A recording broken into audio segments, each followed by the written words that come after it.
I don't know. I mean, this is in the genre of the, I think we've talked about it, like the Bigfoot porn. Like there's a whole series of Bigfoot, like where Bigfoot is just like stealing like women who've been camping, dragging. Oh, yeah. Bigfoot porn has come to Bigfoot. Yeah, there's a... Come for Come Bigfoot. for Bigfoot, yeah. There's a whole group of those books. And I guess some women get off on the fact of being just savaged by Bigfoot.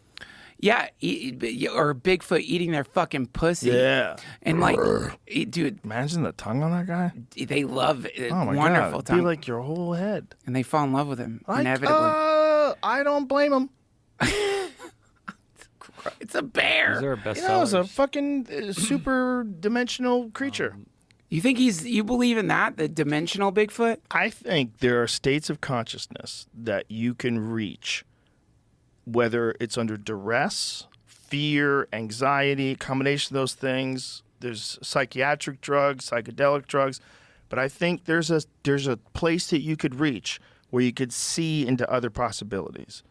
I think you can see things that aren't necessarily there in a physical sense, but you can you're there with them. They're there with you. Right. They don't exist, but you can see them, and it's not a hallucination. Right. It's like you're tapping into like the grayness in between universes, in between dimensions. You're tapping into this area of weirdness. Yeah. And this area of weirdness, I think, is ghosts. I think this area of weirdness is goblins and things that people see sometimes.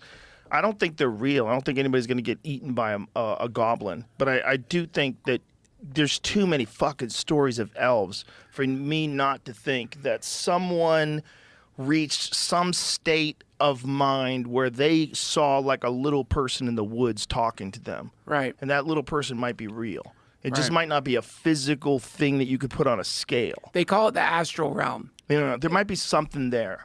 Yeah, I think There's so. just too many stories. That the problem with stories being similar is people hear the stories and then their imagination takes over and they depict their thing similar to the story that they've heard. That's a problem, but like a copycat bullshit artist problem. But there's also too many stories of elves, man. Yeah. There's too many of those stories, and there's too many depictions of elves that are dancing around mushrooms. Like, Yeah. fucking duh. Like, duh. Like, maybe they're real. Like, maybe you're being ignorant and so silly and so cocky.